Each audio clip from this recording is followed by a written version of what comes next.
Olá, meu nome é Rodrigo, eu sou psicólogo, sou psicanalista em construção ou desconstrução. O que significa isso? Que eu estudo psicanálise e procuro colocar na minha prática a psicanálise, mas ainda não sou psicanalista, portanto, um psicólogo barra psicanalista em desconstrução.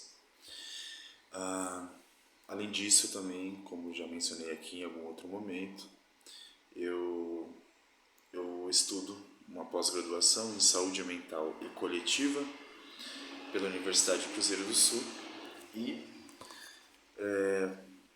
tenho estudado esse livro aqui, Saúde Mental e Atenção Psicossocial, do Paulo Amarante,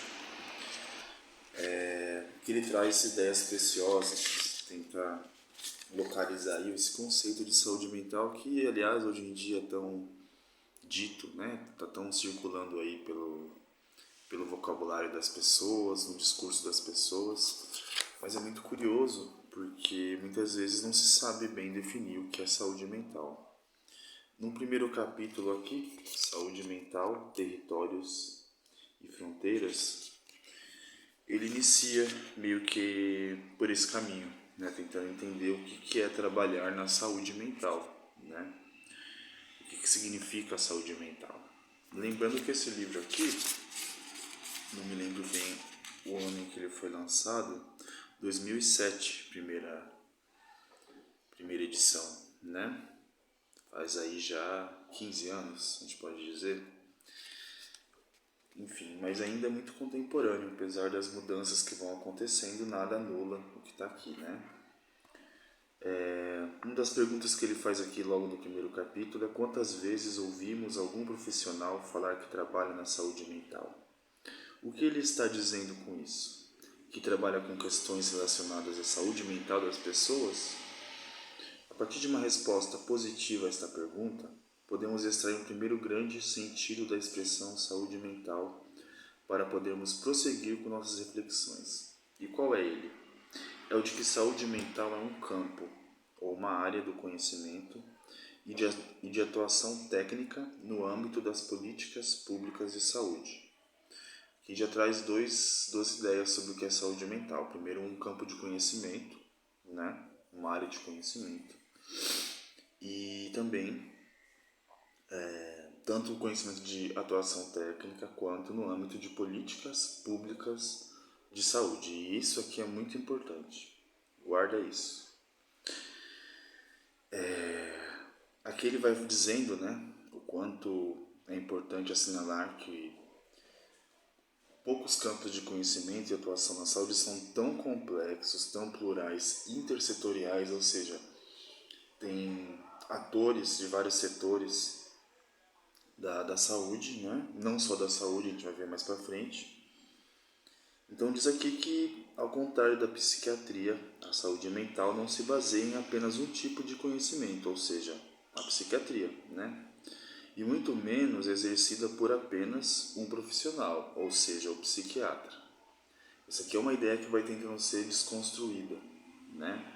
De que se pensa saúde mental, se pensa na mente, se pensa no louco, logo um psiquiatra, né?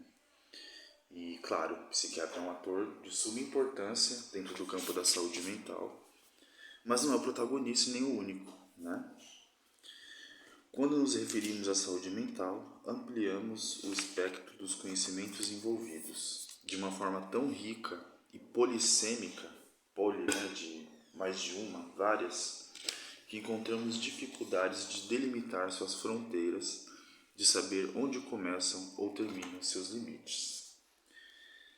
Aí vem uma complexidade aí, porque por ser tão rica, né, por abranger tantos setores, tantos atores sociais, profissionais, tantas áreas, né, acaba ficando mais complexo, mais difícil encontrar um limite entre uma e outra, né?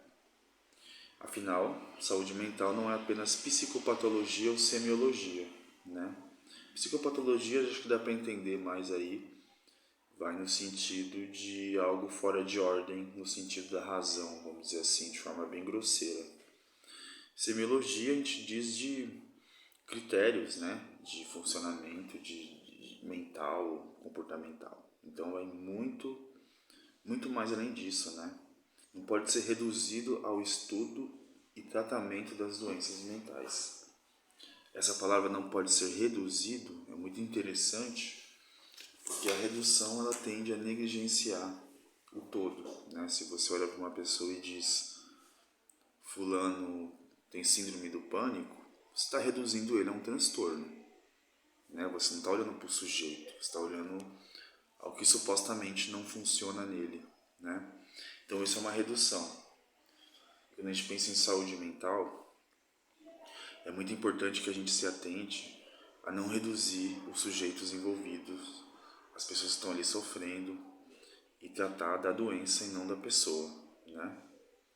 Isso é um cuidado que deve ser tomado e, enfim, né? É importante que isso não se reproduza na prática, na vida. Na complexa rede de saberes que se entrecruzam na temática da saúde mental estão, além da psiquiatria, a neurologia, as neurociências, a psicologia, a psicanálise ou as psicanálises, pois são tantas, a fisiologia, a filosofia, a antropologia, a filologia, a sociologia, a história, a geografia, que ele ressalta aqui. A geografia forneceu, por exemplo, o conceito de território, de fundamental importância para as políticas públicas. Vou dar um exemplo aqui dessa ideia de território, né, que pode ficar um pouco vago, né? Dentro dos CAPs, por exemplo, ou de qualquer outro serviço de saúde mental ou saúde que não seja mental, né? Existe a ideia de território, né? Existe, como a gente pode dizer, alguns profissionais dos dispositivos que vão tratar de determinados locais, regiões, para fazer um atendimento mais efetivo, mais completo, né?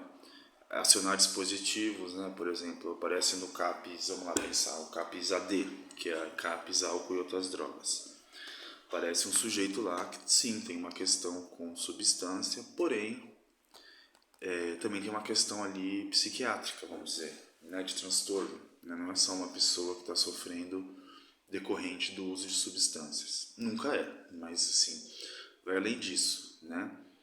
A gente está dizendo de uma pessoa que talvez precise de uma atenção mais voltada para outras áreas, para uma área mais psiquiátrica, mas em relação com o seu sofrimento, mas não tão atrelado à droga. Então, o que se procura fazer, né? É trabalhar esse sujeito tanto a questão da droga ali, no CAPS-AD, vamos imaginar, ou de repente ele pode ser encaminhado ou ser trabalhado, dividido o caso dele com um CAPS adulto, que trata unicamente de transtornos, né, de sofrimentos da alma, não necessariamente de drogas. Mesma coisa o assistencialismo, né? Nesses serviços em especial, quando a gente fala de álcool e outras drogas, dependendo do território, há uma demanda grande de pessoas em situação de rua, né? Muitas delas acabam também sendo colocadas aí no serviço, né? Sendo direcionadas, sendo cuidadas por um serviço territorial que vai além do CAPS. Daí a gente pensa serviços de assistência, albergues, né? Enfim, a gente vai pensar o sujeito e sua necessidade e usar interdisciplinas, né? Essas interdisciplinas para lidar com esse sujeito, né? Então, assim, só para ilustrar um pouquinho do que estamos falando, né? Mas se estamos falando em história, em sujeitos, em sociedades, em culturas, não seria equivocado excluir as manifestações religiosas, ideológicas, éticas e morais das comunidades e povos que estamos lidando? Na pergunta aqui, né? Estamos falando de sujeitos que estão inseridos em uma sociedade, uma cultura. Traz uma pergunta aqui: não é equivocado excluir a religião, a ideologia, a ética, a moral da comunidade? É uma pergunta que não tem uma resposta agora, aqui nesse momento no livro, mas provavelmente tem lá sua importância, né? E a questão aqui, quais são os limites desse campo, né? Quais são os saberes que efetivamente os compõem? Podemos ter uma resposta definitiva e exclusiva para essas perguntas? Em O Eu Dividido, o primeiro livro do psiquiatra e psicanalista Ronald Lang, um dos fundadores da corrente que ficou conhecida como antipsiquiatria e que abordarei mais adiante, surge uma reflexão sobre a noção de verdade a partir de uma imagem muito comum, que é geralmente utilizada para brincar de ilusão de ótica. Para introduzir a imagem, Lang observa: o homem pode, em particular, ser visto como pessoa ou coisa. Isso aqui é muito importante que ele diz. Porque, de fato, se a gente olhar para a nossa cultura, nossa sociedade, em muitas camadas, em muitos contextos, de instituição para sujeito, de sujeito para sujeito, há aí, né, algo que ora o sujeito ele é visto como humano, ora é visto como coisa, né? Não sei se vocês já ouviram essa expressão, coisificar uma pessoa, negar a humanidade dela e tratá-la como uma coisa, um objeto. Agora pensem nisso que eu acabei de falar do humano transformado em coisa e tentam localizar onde isso pode acontecer, né? Pensem aí nos noticiários, nas notícias, nas novelas, nos filmes, na sua vida, no seu bairro, na sua família, em você. E tenta localizar isso. Em que momento eu observo, percebo em que lugar existe esse mecanismo em que a pessoa é tratada como coisa, né? Só um parênteses que eu acho importante essa questão colocada aqui, né? O homem pode sim, em particular, ser visto como pessoa ou coisa. Ele está dizendo que depende do ponto de vista, né? Ora, o mesmo objeto, focalizado de diferentes pontos de vista, dá origem a duas descrições inteiramente diversas. E estas provocam duas teorias inteiramente diversas, que resultam em dois grupos inteiramente diversos de ação. A forma inicial de ver uma coisa determina todas as nossas relações subsequentes com ela. Isso aqui, show essa frase aqui, porque a forma inicial de ver uma coisa determina todas as nossas relações subsequentes com ela. É visão de homem, visão de mundo. Você vê o outro como humano ou como coisa, né? Neste ponto, propõe que examinemos a figura equívoca ou ambígua. Essa figura aqui, não sei se dá para ver bem aí, né? Vocês reparem que é uma figura que ela sugere mais de uma imagem, né? Você pode tanto ver um quadro grego, como pode ver dois perfis se olhando, duas pessoas se olhando, né? Parece bobo, né? Você fala, nossa, mas que bobagem, tá? Mas não é. Eu acho que isso aqui diz muito da nossa percepção de como tudo pode ser ambíguo, né? A pergunta, né? Qual a verdadeira imagem? Os dois perfis ou o jarro, né? Ambiguidade? Erro da percepção ou do pensamento? Contradição da realidade? É uma questão interessante aqui para se colocar. Como você vê o outro, como você vê o louco, como você vê o usuário de droga, como você vê, enfim, o hospício, né? Como você vê o seu companheiro, a sua companheira, a pessoa que está do seu lado. Tudo isso engloba uma ideia de humano, e tudo isso, a partir de um humano, uma ideia de humano, se pensa práticas de cuidado, de intervenção. Por isso, eu defendo de forma radical que saúde mental, ela diz respeito a todos nós, como pessoas, não só como profissionais. Por enquanto é isso. Já deu para tirar alguma ideia daqui desse livro e pretendo